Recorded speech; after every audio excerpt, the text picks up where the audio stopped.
For nearly 60 years, our mission has been to deliver a rigorous and comprehensive undergraduate computing program. In addition to Viavant, in 1971, Elliott Organic joined the faculty after already establishing himself on the national stage as a leader in CS education. We're pleased to have members of the Organic family here. Yeah, there you go, son Alan. And Professor Erin Parker as moderator, and our two beloved emeritus professors, Dave Hanscom and Joe Zachary, represent 40 years, the last 40 years of excellence in undergraduate education. So now I'm going to let Erin take it over.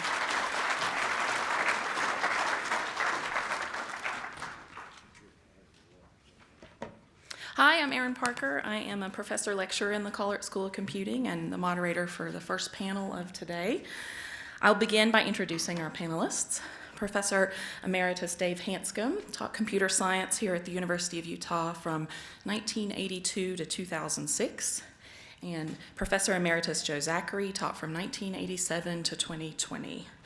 I was fortunate in overlapping with both of them, Dave briefly, and Joe for 15 years, where I had the role model of an excellent instructor. Most of the alumni of our CS undergraduate program have been taught by one or both of them. The panelists have been recognized multiple times for their work in teaching and advising students. Most notably, Dave was awarded the Philip and Miriam Perlman Award for Excellence in Student Counseling in 2004. And Joe received the IEEE Computer Science and Engineering Undergraduate Teaching Award in 1999. So it's very fitting that we have them both here today as we mark the 50th anniversary to talk about leading the way in computer science education. More than 50 years ago, in 1964, William Viavant proposed a new degree program in computer science, and the proposal stated, "The object is to produce at a bachelor's level a person with a general education in applied science and engineering, but with extensive training in computer science." Viavant was a member of a small committee that recommended the model bachelor's degree program in computer science known as Curriculum 68. And the Curriculum 68 report indicates that just 11 undergraduate degree programs in CS existed in 1964-65, making the University of Utah a pioneer in computer science education. And that innovation in CS education continued as Elliott Organic joined the department in 1971. Among other things, Organic is remembered for his easy-to-understand textbooks about computing and for founding SIGSE, the Association for Computing Machinery's special interest group on computer science education. I want to read an excerpt from a piece that Gary Lindstrom, another beloved professor, wrote about Organic for the ACM. When asked how he produced so many fine texts, Elliott replied, "I'm such a slow learner that once I understand something, I might as well write it down." And the truth behind this modesty is that Elliott's 19 books represent his penetrating insight into languages and systems, by which essential concepts are isolated and articulated while protecting the reader from the chaff and inessential detail and notational vagaries. Countless times he would remark, upon hearing of new technological advances, "This is great stuff, but why does it have to be so complicated?" And I think that's a pretty apt quote for both learning and teaching computing as well. Both Organic and Viavant received the ACM SIGSE Awards for outstanding contributions for computer science and education. And so with that introduction, I have some questions for our panelists. First, this question is for Dave. You overlapped with both Organic and Viavant, and so I want to know what it was like in the department in the early 80s. Yeah, I overlapped with both. I didn't interact a heck of a lot with either, although when I first got there, I taught some of the classes that Bill Viavant had been teaching recently. So he provided me with an outline for the first basic class. How's that? Remember basic? And I had known Bill for a long time through the Mountain Club. And so he and I were friends, and whenever I had a question, Bill would be happy to help me out. But I think that was his last year in the department, actually. Elliott was here for a longer time. I had a rather different relationship with Elliot. I came out of electrical engineering, like some of the folks you're going to hear next. And Elliot wasn't sure that we needed an electrical engineer teaching computer science. So he was a bit skeptical of my presence. So our relationship was kind of afar. I think by the time I left, he was happy that I was doing some of the things that he would rather not have to do, and appreciated my being there. But as far as interacting with him from the teaching side of things, you know, he was obviously doing a fantastic job teaching the languages class, which followed the classes I was teaching. And certainly a guy that one could look up to as having an amazing history in the field. So I can't help you with a lot of detail on interacting with Elliot. Well, what were some of the other ways the department, you know, we might not think about being like in the 80s? Yeah, the department at the time was obviously very different, but I came from electrical engineering, and I think one of the things that the folks that hired me wanted me to do was teach some of the hardware classes. And in fact, that was just as important at the beginning of a student's education as the software classes, because they had to take a full year of hardware-oriented classes, digital design and computer architecture, and then they actually had to build a computer. Anybody remember the brown suitcases? I see some hands over here, yeah.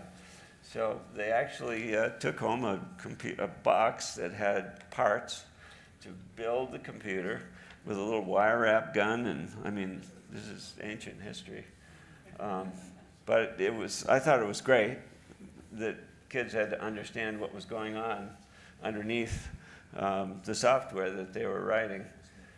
So hardware and software were kind of equal in the beginning of their program, and then they could choose. They could decide either emphasize hardware or emphasize software. Emphasizing hardware is what we now know as computer engineering, and that comes a little later in my career, but we can talk about that some other time here in a minute. But the software folks would do, you know, they do compilers and operating systems and graphics and whatever turned them on. So it was, you know, it was kind of a combination of two totally separate departments these days, with computer engineering having moved in with electrical engineering. That was during my career here too. Joe, what are some of the most significant ways the undergraduate computing curriculum changed in your 30-plus years of teaching? I think what I want to talk about is, I had an experience last night. I decided to go see what my classes were like. And so took me a fair amount of effort to get into my old records. But the first class I taught in 1987 was a database class. And who here was in that? Yeah, John Lalonde was one of the 21 students in that class. So I had 21 students, and I had one TA, which is a pretty good ratio. We're just debating whether I got that one TA instead of half a TA, because it was my first semester teaching, first quarter teaching. In looking over the course materials that I preserved, I was struck by how spare everything was. The syllabus was basically 4 paragraphs plus a list of lecture topics. Flash forward to my last class, which was an algorithms class I taught in 2020. You know, there were like 7 pages of stuff, plus links to the School of Computing's policies that the students need to know about, and another link to the College of Engineering's policies that they need to know about. So just the background that you tried to impart to the students before they even got started in the class was just an order of magnitude higher at the end of my career than at the beginning. I looked at the assignments I gave. So quarters were 10 weeks long, and I would have bet money that my entire career I had an assignment every week. But that semester, that quarter, it turned out I only gave I gave a assignment every other week, and I think I learned from that. And what I learned is that students are going to wait to the last minute to do the assignment. And it works out better if you give them a little bit to do each week rather than a lot to do in 2 weeks. But anyway, looking at the content of the assignments, I thought it was, again, the questions were a lot more in-depth and more open than they were towards the end of my career. And in reflecting on that, I realized the reason was I didn't give a single thought in assigning my 21 students those assignments about how hard it would be to grade. Now, I had done that. I had just come from grad school where I'd done grading, and it wasn't my problem anymore, so I didn't worry about it. But a big change is as the class sizes grew far beyond 21, grew to 400 or whatever. And I had classes that, I don't think I ever had a class with 21 TAs, but I had classes with more than 10 TAs. Just the problem of managing the TAs and the students and getting the grading done just made it impossible to ask the kind of questions that I did at the beginning. So in looking at the way the curriculum changed over time, I'm impressed by how stable it has been at the undergraduate level. I mean, the content of the classes has changed, the technology has changed, but we had a 2-quarter introductory programming sequence. Now it's like 2 or 3 semesters, so that's expanded. But you can still see the echoes of the original curriculum in the current curriculum. The big difference is the number of electives, because the faculty is much larger, and so there are just more electives for students to choose from. But the core topics, the technology's changed completely, but the scaffolding remains the same. Yeah, I agree. When I looked at the Curriculum 68 report, I was surprised how much it looked like what we do now. So it is remarkable that given all the change in the field and its the growth that it has experienced, that it has pretty much remained the same at that high level. But how we implement it has changed a lot. As you both know, we've experienced so much growth. As Mary mentioned earlier, we now have undergraduate degree programs, not just in computer science and computer engineering, which we share with ECE, but our new degree programs in data science and software development. And today we have over 1,800 students majoring in those degree programs. And this academic year, we had more than 1,000 students take a first course in computer science. So I am interested to know a little more about how many students were in your classes and in the programs as you got started, and what you did in your teaching and what techniques you used as that grew. So we've heard Joe say 21 students in his first class. What about you, Dave? Well, the first year I was just teaching the language classes, so I taught BASIC and Fortran and Pascal, but not the classes for the most part that our majors would take. But I had a Fortran class that had 400 students in it with 12 TAs, I think. So even back then, as Joe described, I was mostly managing TAs and making sure that everything went smoothly, consistently amongst all the different sections. But once I got into the computer science side of things, mostly teaching the hardware classes and the intro to CS classes, the class sizes were smaller. Just to give you a feel, when I first started, the program was starting to grow. And the department decided that really we couldn't handle all the students that wanted to take CS classes. So we had to somehow control the numbers. And at the time, what they had decided was anybody who passed the first year computer science class for majors would be able to continue. And so they made the class so hard that not very many people could pass it. Well, that didn't seem like a very good idea. So my first job was to come up with a program of selective admissions. So we decided we would have the students take a series of classes as freshmen, the first couple of, or the first intro to CS class, but physics and math or calculus and chemistry, English writing, and use those grades to decide who would go into the advanced program. And based upon the number that we felt we could handle, and that number was only about 70 per year.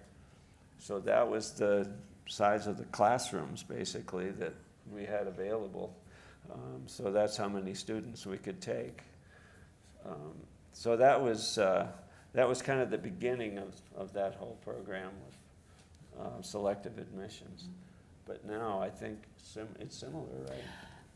We have a system, but we have found a way to try to welcome as many students that want to study computing as possible. So it's done a little bit differently, but we do still have a system in place. But that's been one of the main things that we manage as growth has happened and as interest has happened. Is how do we accommodate as many people and really help them to get going? Yeah.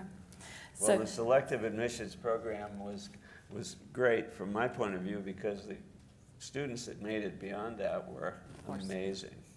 Some of them are sitting in the audience today, in fact. But at times it could be cutthroat. Yeah.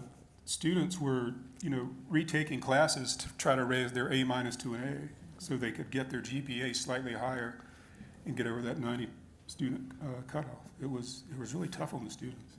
Yeah. Joe, what was growth like in the 2000s and 2010s? Or, was it always growth? Did it shrink some? Well, we experienced a series of booms and busts in terms of student enrollment. And it seemed like we were constantly planning to take classes that we taught. We would admit a new cohort every fall and run them, through the semesters together. And we kept thinking, well, we could admit more students and teach these required classes twice a year. And we would come up with plans for doing that, and then the next bust would happen. And I can remember, through the 90s, the enrollment grew pretty steadily, and then there was sort of a slowdown, I think, right around 2000. The dot-com bust. The dot-com bust, that's right. And so enrollments, eased a bit, and so we shelved our plans. And then we were cruising through the early 2000s, and again, the numbers were going up, and we were developing plans to increase required course count. And then something happened in 2008. And so that was worse than the previous time. But then the next time it started to build up, we actually got to implement our plans and hire more people to teach more classes. And I think it's only gotten a steeper curve. Yes, indeed. Well, I want to ask you both, because I can say in my time here at the U, which is, of course, not as long as each of you, students have changed so much from when I began teaching. And so I'm interested to know, how did the students change in your time here, and how did you adapt to teach them? You asking me? Yeah, both of you. As I said, when we first started selective admissions, the students were amazing. You couldn't give them too much work. You couldn't give them a test that was too hard. Ask John. We were talking about that earlier. But as time went on, as we began taking in more and more students, we definitely had to back off a little bit and not try to cover quite as much material. And I think one of the things that happened over that period of time is, the period of time I was here, was students didn't come in to talk quite as much. It seemed like there was much more going on via email, which didn't exist when I started. Hard to believe. And so, again, from that point of view, because there was less interaction, I think, again, we had to back off a little bit on what we were covering. Well, I had the feeling early on, and it may not be accurate, but that a lot of the students had sort of come into computer science because they had, they had computing experience at home, or they had disassembled a computer. I think if you were to survey all the students in the early years, I think a lot of them had taken a computer apart. Now, John, did you ever take a computer apart? Okay, so that's not completely unwarranted. Also in the early years, sort of coming up with example programs to motivate ideas, I didn't have to worry too much about, because just about anything you could show them in terms of a program was kind of amazing. They had never seen stuff like that before. Toward the end of my career, students all had experience with their phones and whatever, and so they're kind of jaded. The kinds of examples that were used in classes early on just didn't work anymore. So we had to work a lot harder to try to impress them just a little bit.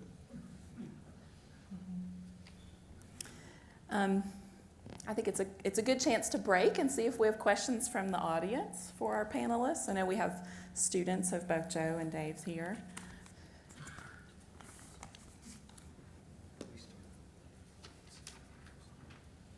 Yes? I have a question about the boom and the bust. What do you think is going to be happening in the near future? That's yours. Well, it's for me to worry about, but you could each answer.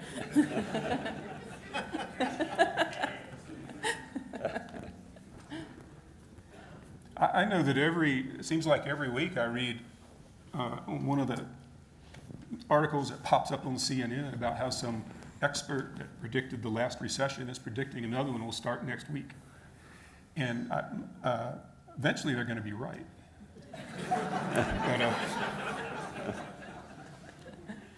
But, recessions can be tricky things, though. You can end up with, when the economy was strong, we had the experience of students just leaving before graduating because they got an offer they couldn't refuse to go work in Silicon Valley or whatever. And then when things went south, sometimes you could get more students with less state funding because they couldn't get the jobs and the state revenues were down. So it's a tricky business to predict. Yeah, for sure. I'll just say that, one of the things I kind of stay focused on when I'm teaching students is that everyone needs computing and everyone needs to understand computing, and I think that's still recession-proof. Question in the back? So this is more with future of coding examples. So recently I've seen that you can kind of chat into the system and tell the computer what you want something to do. The only variable that I have with that is differences in explaining what you want the computer to do and if it really truly understands it, whereas coding is like a stable language. So what are your thoughts on the future of that? AI. Well, I'd say these two guys are very thankful to not have had to worry about this too much. Got out at the right time. It's a big challenge for us. I think, again, I still think that it's very important for students to learn how to program without assistance. Otherwise, they don't give intelligent prompts to these systems, and they're not able to evaluate what the system produces. But I can say it's not an easy thing to convince a 20-year-old of, for sure. Yes? I'm Mark Sunday. I'm on the board of a business school, but went to engineering school, computer science in Michigan. And when I first saw ChatGPT, I immediately reached out to Rachel, who runs the business school, Rich runs this school, and as well as Taylor, and said that AI and ChatGPT kinds of things did not provide any new information that we need to modernize higher ed. It just eliminated any delusion that it's optional. There's so much, and I'm learning from my own boys, one in here in the complete school, one in the business school. They are learning at such a faster rate because they can answer questions. They can get answers to questions before doing Google searches. It's incredibly powerful, but it'll have to rethink every single thing we do to how do we exploit it as opposed to how do we block it. Yeah. Can you repeat the question? It teaches you how to do the basic programming better because it can actually help guide you through that process. Well, it was more of a comment that that ChatGPT has really just established the need for higher education and hasn't really eliminated the need for this. Jason? Yeah, I've got a question about how you sort of stayed up with modern technology. Obviously, computing developed tremendously over your careers, and you're teaching the next generation that is going to be doing this going forward. So obviously, some things stay the same, but there's new stuff happening, and you sort of need to be able to present that to the students. How did you approach that? Erin, can you repeat the question? Sure. The question was basically, how did you stay up on technologies and what it is that you're teaching to students through both of your very long careers?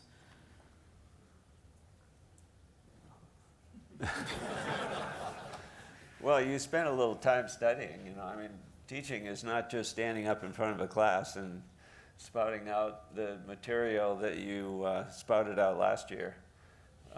You have to pay attention to what's going on, and I found that talking to faculty members, teaching more advanced classes, I was teaching more of the intro classes and the hardware stuff.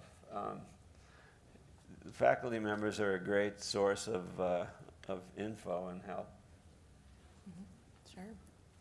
And, designing assignments is another opportunity where you can try to come up with assignments that, involve some aspect of new technology, of new ideas that the students may or may not have heard of.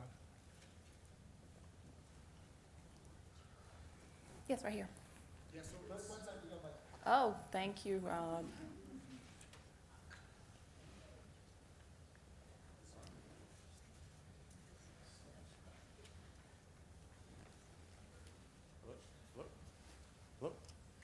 I can go now. So, it's clear today that AI is a huge topic. What were some of the hot topics during your time at the school, and what do you predict to be as hot topics for the future? Yeah, so just to quickly repeat, great question. What were the hot topics when you were teaching that students were really anxious to know more about? Good question. I can remember Dave used to run a summer program for high school students. And I can remember giving a talk to the first day, the students and their parents at a reception, and introducing them to the idea of a web browser. And most of them, never seen one before. This was right on the cusp of things. So I think in that period, late 90s, early 2000s, just web-based stuff was big. If you look at what the students were doing in the senior capstone classes, I would say then it was lots of web-based stuff. Later it became, phone app-based stuff. But I think for much of my career, that's where a lot of the focus was, a lot of the new stuff was networking, web servers, and phone apps. Yeah, Joe reminds me, the summer program, we had a section on computer graphics. And Elaine, who's here somewhere, was the person who helped out with that. We had an Alpha 1 project, and all the kids went in there and designed some kind of a picture that they could take home with them. But graphics really was big at that time. I was reminded yesterday, sitting in the dentist chair, getting a crown, and he stuck a camera in my mouth and took pictures around the big hole that was there. And he moved this machine over so I could watch the crown being ground, and they built it right there in front of me. And I was thinking, I've been here before. and another part of it was Sam Drake had a mechanical device that actually would build up whatever the kids, not everybody, but he'd pick a couple that were actually makeable. He built a little model you could hold in your hand. and it was kind of the 3D printing idea. And I was asking the dentist, you know, how come they don't just make these using a 3D printer? He said, that's coming. And I thought, I've been there too. Yes. Yes, in the back.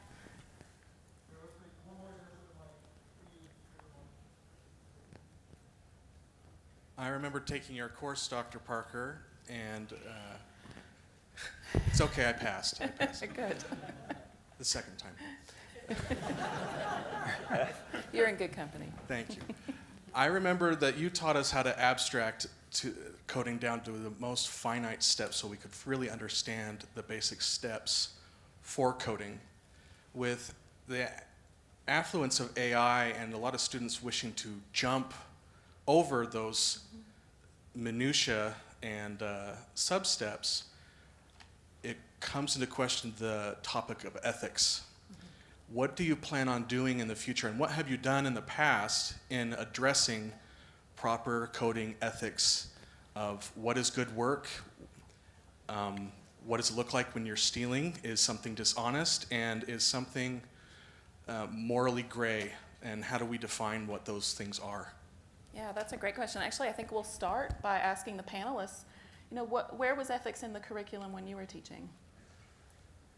It only came up if I found somebody turning in an assignment that looked like somebody else's, but you couldn't go online and pull up stuff back in those days. So it was just a matter of being observant, having the TAs being observant, and punishing those who were caught. Mm-hmm. Were we teaching students about these issues? Only to the extent that you got to do your own work. You can't copy somebody else, or you can't, you know, go back in the file at your fraternity and find the answer to a homework assignment. Mm-hmm. Joe? I don't remember teaching ethics. No, I don't think we did. I do know that, I mentioned earlier the difference by two syllabi at the beginning and end of my career. At the end of my career, my syllabus had a long section on cheating versus cooperation. And it was a hard thing because I didn't, you know, I don't want students to have this solitary experience, you know, where they're afraid to talk to each other. I wanted to encourage cooperation to an extent. But it's hard to draw a line, maybe impossible to draw an exact line between what's cooperation and what's cheating. And that's something that troubled me my entire career. You know, you could easily, there were technical means to easily detect cheating. It's just a matter of how much, you know, where you want to draw that line and how much effort you want to put into it. But hopefully you're going to say that you do a better job of teaching about ethics. Well, we certainly are trying. We're trying to take an approach that's more constructive. And so we now have two courses on ethics, one in ethics and computing and another ethics and data science. And of course, there's lots of things about ethics, right? Not just sort of the ethics of being a computing professional and producing your own work, but these topics are approached, you know, not just in that curriculum, but, you know, hopefully more infused in the courses, the required courses especially that exist, perhaps than when you were a student. But I do think we're, you know, I'll admit, I think we are behind in this and we need to be doing more. And so it's a great question, but it is a big challenge for us, especially as we see these new advances that make it even more, I won't even just say tempting for students to not produce and turn in their own work, but perhaps even acceptable or seemingly acceptable to the students, where they don't have maybe the maturity to understand the value in understanding the abstractions and the low-level details. So great question, thank you. Yes? So let me build off of that. A lot of us here are teachers. One of the things we're facing all the time is what I would call the 10 pounds in a 5-pound bag problem. You got more and more stuff that you're trying to put into the curriculum, and what appears to happen, not necessarily, but a lot of that stuff that used to be, oh, that's soft stuff, that history, that language, that English and that, but that's where you learn often to ask questions, how to ask questions. And when we talk about this chat GPT and the AI stuff, how do you formulate a question? Because we all know that's the first part in really getting a good answer. If you can't formulate a good question, yeah, who cares? So how do you teach that and figure out where do I draw the line is, this is just gonna have to wait till later, or how do we combine things and integrate them to get 2 pounds in a 1 pound bag? No, I think that's an excellent point, which is that part of the challenge of this is you can't just add more to your courses or to your degree program. You have to find a way to truly integrate this. And I think it's, it makes me think of something to ask the panelists, which is, what did you notice in your years of teaching about that 5 pounds and 10 pounds in a 5 pound bag did you feel like there was sort of always more and more to teach the students or ask of the students? I think that the important part of that issue is knowing what to put in the curriculum in the beginning. And I don't think we put in any less. We just put in things that were different, that were more relevant. Good. Yeah, I think over time, the courses tend to become overstuffed. It's hard to leave old stuff behind. I flashed when I heard that question about when we went through semester conversion. So about the first 10 years of my career, we were teaching on quarters. And then I think because of the Olympics were coming, we switched to semesters to make scheduling easier during the Olympics, which, and I think something was lost when we did that. Before, when we were teaching on quarters, we had, you had 10 weeks. And so you could require, you could have you took a larger variety of classes and you sort of got exposed to it, but you didn't get, if you didn't like it or you got bogged down in it, you got to switch your view after 10 weeks. So under semesters, we really had to maybe start stuffing things into classes that weren't in there to begin with, just to make everything fit.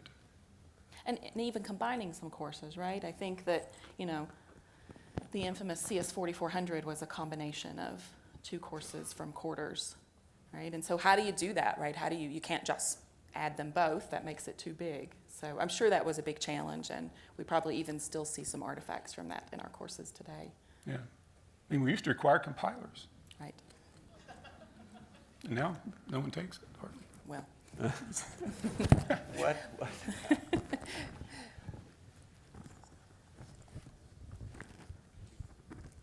So throughout my career, one of the issues that's been the hardest to resolve has been how do you specify what the output should be? How closely can you specify it? The closer you get, the easier it is, but the further invested you are.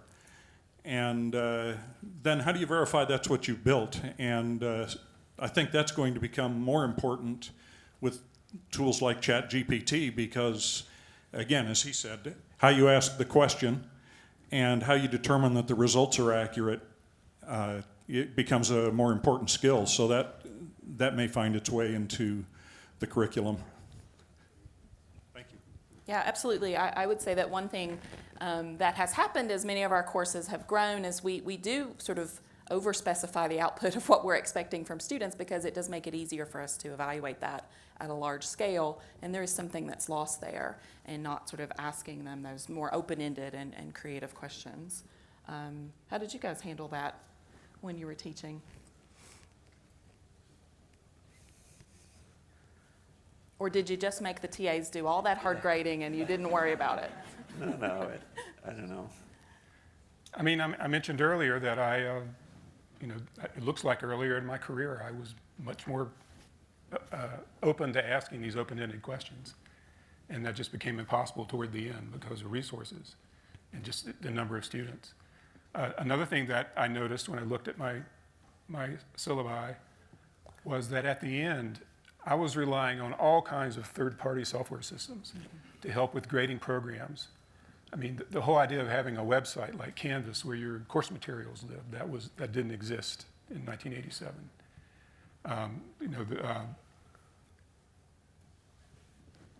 I mean, it was a completely different experience. I was not just managing large number of students, I was managing a large number of software systems at the same time to try to get the classes taught. Yes, absolutely. All right, we'll make this the last question. Yeah, I was looking at the program, so this is probably. I was looking at the program, and this is probably the best place to address this. I graduated from University of Computer Science back in 1970, so I've got kind of an overview of what's going on. And so my concern is not so much. I want to turn the mic on. Can you guys hear it? It's on, yes. All right, sorry. I graduated in 1970 in the computer science department here at the U. So I've got kind of like a, I've been retired for some time now, but I guess what I'm trying to say is, you take one of these guys here and you open it up and you get these little notices that say, I got to update this, and it's bug fixes. And, I worked in a aerospace industry, and these mechanical engineers, they have to, whatever they produce, it's out there, you see it, every detail in it. They cannot hide anything from the customer. And when you're flying in that jet engine, or that jet airplane, that engine's super reliable. If it was like a piece of software, nobody would fly. And other people have brought this point up. But it really bothers me. To this day, I've been in this business so long, and we still can't solve the problem that the mechanical engineers and everybody else, electrical engineers, think of the Intel company. They had one bug in their Intel chip that required them to replace that chip. And that's in, 50 years of business. One bug, okay. There are more, you're saying there are more? Okay. I remember it because we had to go to all the servers and they had to take the processor out and put a new one in. Okay, so my issue is not, how are you going to teach these kids to take the responsibility, the mechanical engineers, electrical engineers, even mathematicians, when you do a theorem, it's out there for everybody to see. If there's a bug in your proof, you're going to see it. But it's all the software, they put it out there, I put it out there, and it's almost like you're expecting somebody to find the bug for you. And I really think this is the number one problem in computing today is software, and that we can't get it to be as well designed as that mechanical engineer who designs a part for a jet engine. Thank you. Yeah, thank you. Certainly there are a lot of challenges in teaching computing to students. And that leads me to really wanting to express my gratitude to both Dave and Joe for their many years of service in teaching and in their support of the undergraduate program. They really laid the groundwork for our lecturing faculty. We are now 9 and growing, and I want to thank you for leading the way.